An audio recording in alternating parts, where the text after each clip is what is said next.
Naam, ndugu mtazamaji, karibu kwenye tutorial hii. Na hivi leo tutaweza kutengeneza custom list view. Kwenye tutorial iliyopita tulitengeneza list view ambayo ina list ya mikoa peke yake. Kwa hiyo sasa hivi tutatengeneza custom list view ambayo ina list ya mikoa, picha pamoja na maelezo, yani kama description. Kwa hiyo kwenye list view yetu tutakuwa na title, description pamoja na picha. Karibu sana. Kwa hiyo tunatakiwa sasa hivi kuchukua list view kutoka kwenye container au kwa kusearch hapa. Tutaandika list view alafu tutaweka hapa kisha iko match parent na id tutasema ni list view. Okay, kwa itakuwa id yake. Sasa kwa sasa hivi tutaanza kwenye main activity.java. Kwa hiyo tunatakiwa tutengeneze sasa layout ambayo itakuwa inachukua hizo, yani inapanga hizo title, description pamoja na image zikae sehemu gani. Kwa hiyo nita right click kwenye layout alafu nitakuja layout resource file. Okay, kwa ikifunguka hapa sasa nitasema hii sasa niite kama custom underscore layout. Itakuwa ni layout .xml. Unaweza kaacha usindike zile XML lakini haina tatizo. Kwa hiyo nitaacha hii linear, nitasema okay. Kwa hiyo layout yetu imeshatengenezwa hapo ambayo ni custom layout. Okay, kwa hiyo tunakuwa na linear kama hivyo. Kwa hiyo sasa hapo tunatakiwa tutengeneze hiyo custom layout, yani kila row moja ya list view itakuwa na muonekano upi. Kwa hiyo nisema tutakuwa na image view. Kwa hiyo nisema tutakuwa na hiyo image view. Muonekano mzuri tutumie relative layout kidogo litupendeza. Relative layout hiyo tutakuwa tunahitaji kwa sasa. Kwa hiyo hapa tuandike image view. Width tuseme tuipe specific amount kwa kuweka 80 dp na kwenye height tuweke hiyo 80 dp, yani tutakuwa na mraba na id yake tutasema kuwa ni image view. Sasa okay, kwa hiyo kwa sasa hivi tuiache hapo, tuende kwenye text view. Kwa hiyo tuseme hii itakuwa ni text view na hii text view itakuwa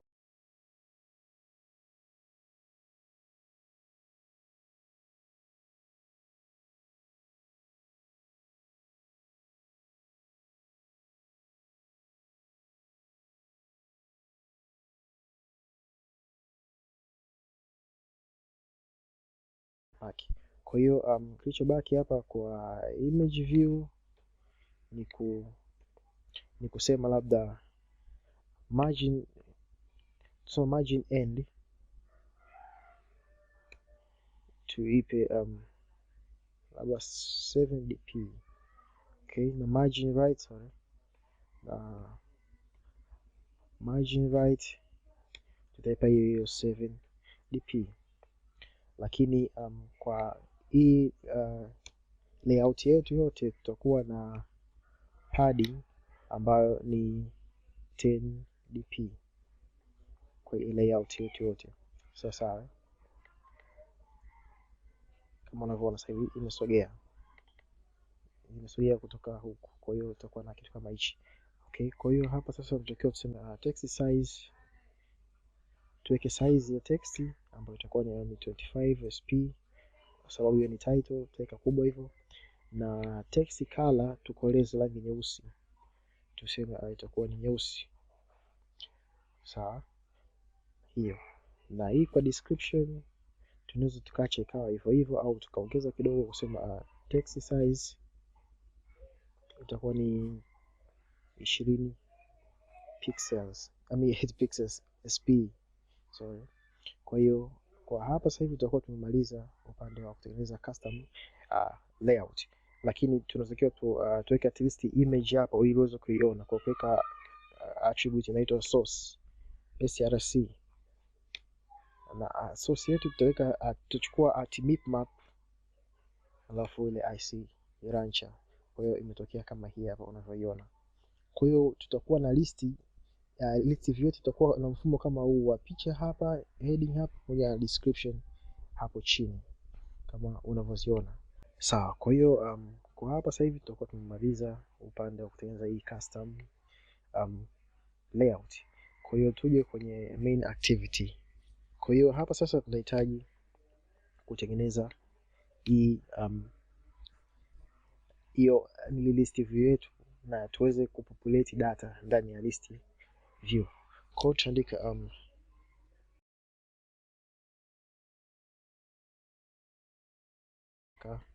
mkato, lakini kama ulivyoona hapa tuna image, text pamoja na text nyingine, yani descriptions.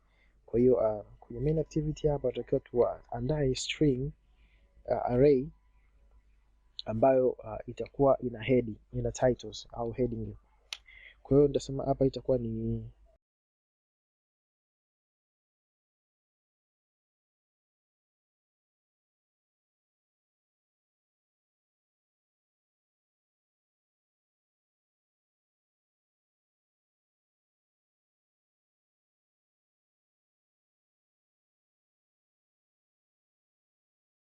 view. Kwa hiyo nitaenda kuchukua images na nitaziweka kwenye drawable file. Ndugu mtazamaji, unatakiwa uhakikishe ile array size ya heading pamoja na array size ya description pamoja na array size ya image zote zinakuwa sawa. Okay, ni hivyo. Kwa hiyo unaona kuna image zangu zimekuja hapa. Kwa hiyo nikija kwenye hapa nitaandika r.drawable.emg1. Kwa hiyo kwa image zote nitakiwa niandike hapo. Kwa hiyo itakuwa na emg1, emg2, 3, 4 na kuendelea. Kwa hiyo kwa hapa sasa hivi tutakuwa tuna file yetu kama hii hapa. Sawa, kwa hiyo sasa hivi tunatengeneza class, yani inner class kwa ajili ya kupopulate data zetu. Kwa hiyo tutaandika class kama hii hapa. Tutaandika class tuite data adapter, lakini class hii ina extends array adapter. Sawa, alafu tutaweka aina hiyo curly brackets. Kwa huko ndani tutaandika string, tutaandika string array, lakini tutasema m title, alafu tutasema andika string nyingine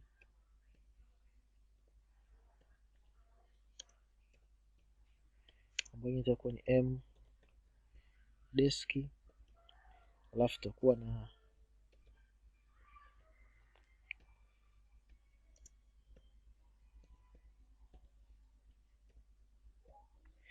okay. Kwa hii error kwa sasa hivi tutaitoa baada ya kutengeneza constructor. Kwa hiyo tutasema public, yani data adapter, humu ndani tutaweka hivyo, na unaona kuna error imepotea. Okay, kuna kitu nilikuwa nimekisahau hapa, tutaweka kinaitwa context. Kwa hiyo tutasema nayo ni m context.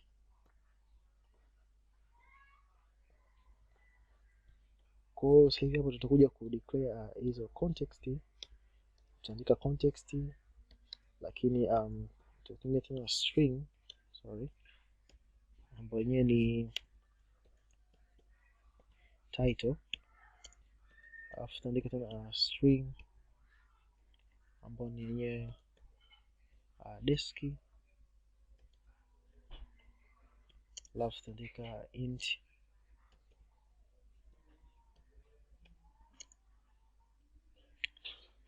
hizo image. Okay, kwa hiyo ndani tunatakiwa tuandike keyword super, nika mkato. Unaona hii error imepotea hapa. Kwa hapa sasa hivi tunaandika hii context,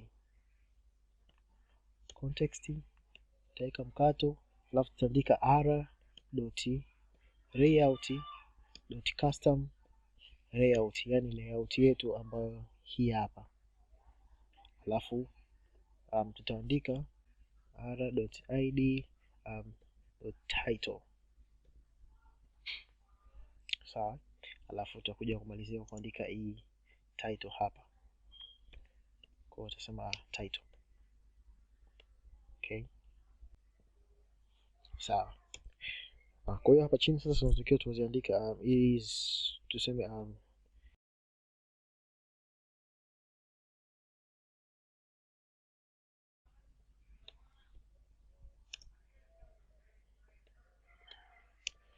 Kwa hiyo hapo sasa hivi tunakuwa tumemaliza kwenye upande wa constructor. Kwa hiyo tunatakiwa sasa hivi tu override method inaitwa getView. Kwa hiyo getView ukiandika tu hapa yenyewe itamaliza hapo.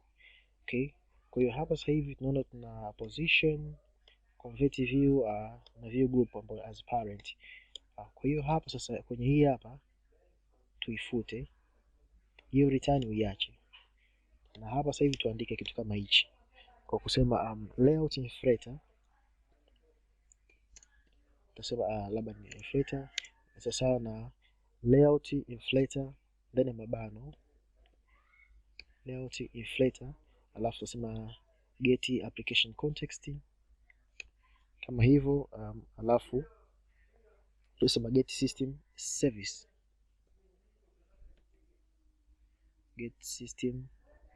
service, alafu hapo ndani tutaandika context dot kwenye context dot layout inflator service hii hapo. Sasa kama unavyoiona kwa tutaweka semicolon huko mwisho, ni hivyo. Okay, kwa hiyo tukija hapa tena chini yake kidogo tutaandika view kwa herufi kubwa, tuite view ni sawa na hiyo inflator dot inflate. Sasa huko ndani tutakiwa tuandike ile layout yetu, custom layout ambayo tumeitengeneza. Kwa hiyo tutaandika r.layout.custom layout. Sawa. Alafu hapa kwenye kwenye hii view group nitaandika parent. Alafu kwenye attach to root nitaandika force, alafu tutaweka semicolon kama hivyo. Yaani hii ni view group na hii hapa mwisho ni attach to root. Sawa? Kwa hiyo tunaendelea.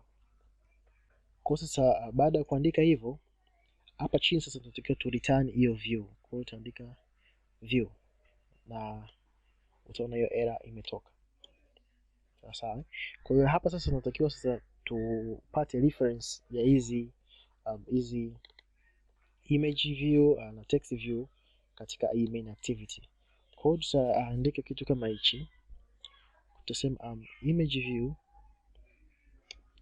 labda tuite jina kama lolote. Kwa mfano nikisema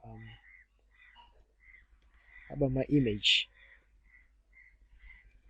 sawa na kwa tuandika view dot find view. Sasa tuandika find view by id, alafu tusema r.id dot utaweka hii id ya view ambayo ni image view. Kwa hiyo tuandika hapa hiyo image view, utaweka semicolon. Kwa hiyo kwa zote zile, kwa text view vile vile utaandika hivyo hivyo.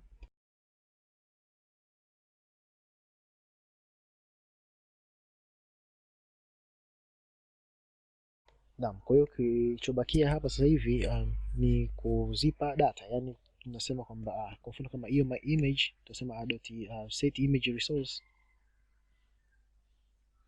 Alafu ndani sasa tutaandika kwa hiyo image yetu. Kwa mfano sisi hapa tulikuwa na hii hapa. Kwa hiyo tutaweka image, alafu tutaweka hiyo na hiyo tutaandika position. Yaani nikimaanisha position hii hapa.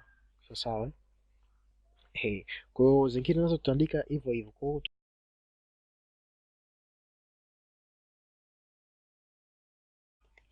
naam, kwa hiyo hapa tumemaliza kwenye upande wa hii adapter yetu. Kwa hiyo tunatakiwa turudi kwenye hii class. Hii ni ndani ya class hii ya main activity, lakini upande wa onCreate kwenye method, yamaanisha kwenye method hiyo onCreate, na tutengeneze hiyo adapter yetu. Tuiseti adapter ndani ya hii ListView yetu. Kwa hiyo tutasema hiyo adapter jina lake. Kwa maana mimi nitumia data adapter, kama utaje jina tofauti unatakiwa uliandike kama ulivyonitumia. Kwa mimi nitumia data adapter nitatengeneza jina lolote kama hili hapo, ni hiyo instance name, alafu nitasema new new data adapter, lakini data adapter yetu ina construct ambayo ina pass context, title, description pamoja na hiyo image. Kwa hiyo hapa sasa kwenye context tutaandika hapa tutaandika sasa hiyo get application context kama hivyo, alafu tutaweka mkato, tutaandika hiyo string title kama unavyoona hapa, lakini hapa sisi tulitumia heading. Kwa hiyo tutaandika hiyo heading kwa kuweka heading, tutaweka mkato, alafu tutaandika hiyo description, alafu ya mwisho ni hiyo images. Kwa hiyo tutaandika images, alafu tutaweka hiyo semicolon. Kwa mwisho siku tunakuja kusema kwamba list view, hiyo mListView dot set adapter, alafu tutaandika hiyo data adapter. Tutakuwa tumemaliza kote huko, sawa. Naam, kwa hiyo tu run application yetu. Okay. Kwa hiyo application yetu sasa imesha run, na unaona tuna title yetu ambayo ni Dodoma, Mwanza, Arusha, Mbeya, Tanga, lakini description tunayo mikoa Tanzania, mikoa imejirudia description, lakini unaweza kaika custom description ambayo inatofautiana kila mkoa, labda Dodoma nyuzi joto yake ni ngapi, sijui idadi ya watu wanaoishi Dodoma, vile vile kwa Mwanza, Arusha na Mbeya, na ukaweka picha zake kabisa, sema ambapo jiji la Dodoma linaweza kutambulika kwa kutumia picha moja. Kwa hiyo unaweza kuweka picha. Kwa mimi hapa nileka picha ambazo unaweza kufanyia mfano tu. Kwa hiyo application yetu sasa imesha run kama hivyo, na tumeweza kuona custom list view. Kwa hiyo unaweza kuweka details nyingi zaidi katika row moja ya list view kwa kutumia hii custom layout. Yani hii hapa una define hapa, na tutaweza kupata hizo. Kwa hiyo ndugu mtazamaji, tumefikia mwisho tutorial hii ya list view, na tutorial ijayo tutatengeneza recycler view. Tutakuja kuelezana recycler view ni nini, na kwa ndani zaidi tutaielewa. Ni kama list view lakini yenyewe ni advanced kidogo. Kwa hiyo asante na kwa hili kwa sasa.